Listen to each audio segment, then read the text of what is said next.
నారాయణ రామ స్వామి. చచ్చిపోయిన పాటు కాదు కాదు నాన్న.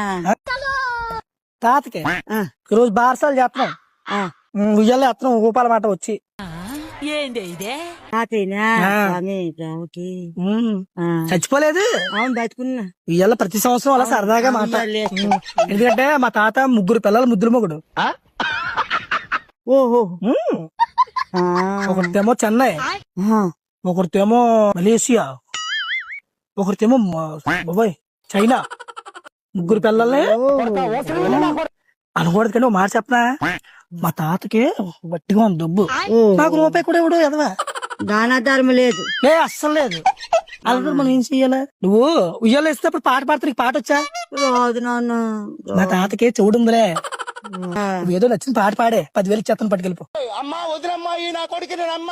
ఎక్కడమ్మా? ఇక్కడే కొమ్మాదిలో. ఏ పాట ఏదో పాడుతున్న పాట పాడు, ఉయ్యాలే వచ్చినప్పుడు పాట పాడతారు కదా, పాట పాడు. ఎలా పాడేసినా పర్లేదు, వినపడదు మా తాతకి. నీకు నచ్చినట్టు పాట పాడే సార్. నారాయణ రామ స్వామి. చచ్చిపోయిన పాటు కాదు కాదు నాన్న. మన దేవుళ్ళు తలుసుకోవద్దా? తెలుసుకో. ఉయ్యాలో జాలు ఉయ్యాలో నానా ఉయ్యాలో ఉయ్యాలో. గట్టిగాను అంటేనే కదా మరి. నేను పాడుతాను. పాడుగా చాలా. జో ఉయ్యాలో నాయన ఉయ్యాలో నా బాబు నువ్వు బాబు ఉయ్యాలో. బాబు మరి 50 సంవత్సరాలు ఉండాలి స్వామి.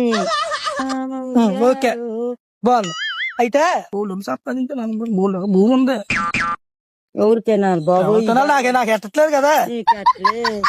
10,000 తీసుకుంటాను, 3,000 నాకు ఇచ్చే, 7,000 తీసుకో. ఫోన్ చేస్తాను, చేయమంటావా? హలో, అది చచ్చిపోడండి. ఎవరు ఊపి ఉయ్యాలా?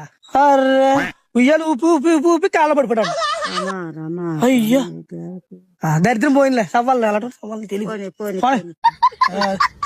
పర్లేదు అంటలే. పోలేమో అనుకోకమ్మా, మరి ఇంకేం చేస్తావు, చచ్చిపోయాడు.